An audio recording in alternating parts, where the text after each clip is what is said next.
Now, thought the fir tree, all my splendor is going to begin again. But they dragged him out of the room and upstairs to the garret, and threw him on the floor in a dark corner where no daylight shone, and there they left him. What does this mean? Thought the tree. What am I to do here? I can hear nothing in a place like this. And he had time enough to think, for days and nights passed, and no one came near him.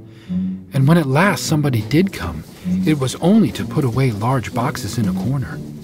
So the tree was completely hidden from sight, as if it had never existed. It is winter now, thought the tree. The ground is hard and covered with snow, so that people cannot plant me. I shall be sheltered here, I dare say, until spring comes. How thoughtful and kind everyone is to me.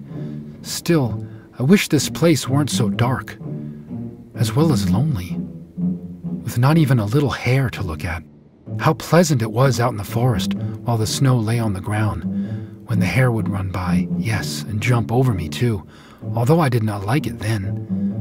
Oh, it is terribly lonely here. Squeak, squeak, said a little mouse, creeping cautiously toward the tree.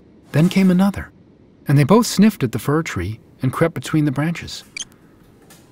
Oh, it is very cold, said the little mouse. Or else we should be so comfortable here, shouldn't we, you old fir tree? I am not old, said the fir tree. There are many who are older than I am. Where do you come from? And what do you know? Asked the mice, who were full of curiosity. Have you seen the most beautiful places in the world? And can you tell us about them?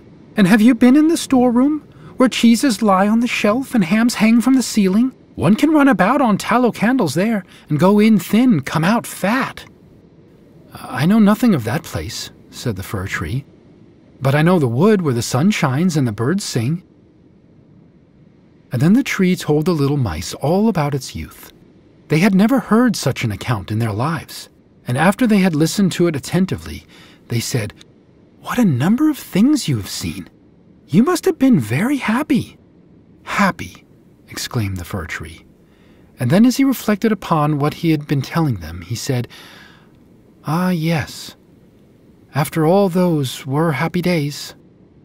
But when he went on and related all about Christmas Eve, and how he had been dressed up with cakes and lights, the mice said, How happy you must have been, you old fir tree! I am not old at all, replied the tree. I only came from the forest this winter. I am now checked in my growth.